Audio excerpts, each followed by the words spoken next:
Susan B. Anthony, born February 15, 1820, in Adams, Massachusetts, is famously known for her leadership of the women's suffrage movement. Susan held a firm belief that everyone, men and women, was created equal under God. This notion led to her fight with equal pay in the workforce between men and women, along with giving women the right to vote. Susan and her family moved to New York in 1826, where she found work as a teacher. While working for the teachers' union, she noticed that male teachers were given a salary of $10 per month, but female teachers were only given a $2.50 salary per month.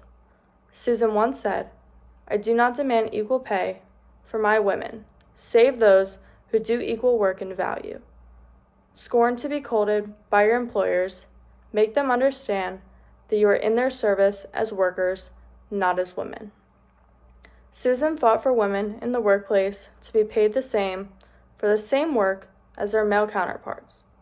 Susan attended a teachers' conference in August of 1853 where women typically did not speak at. However, after a long hour of standing, waiting to be heard, she was granted permission to speak. Although women giving speeches was unacceptable, Susan went against the status quo and delivered many empowering speeches in her lifetime. When Susan met Elizabeth Cady Stanton in 1851, the two worked together for the next 50 years to give women the right to vote.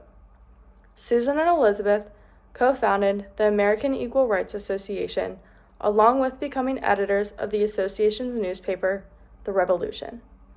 Although with their hard work and dedication, wins didn't come easy for them.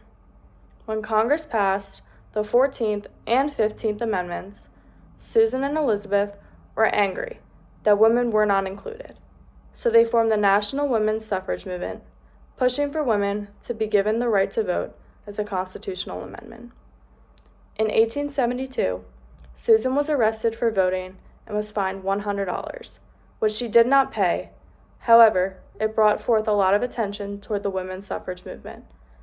After all her courageous efforts for women's rights and fighting for women to be heard and empowered throughout the nation, Susan B. Anthony passed away on March 13, 1906. 14 years later, in 1920, women were given the right to vote with the 19th Amendment. In 1979, to honor Susan and her drive, the U.S. Treasury Department put her face on the $1 bill coin. Life we know it today would not be the same if it weren't for Susan B. Anthony and her fight for women's equality.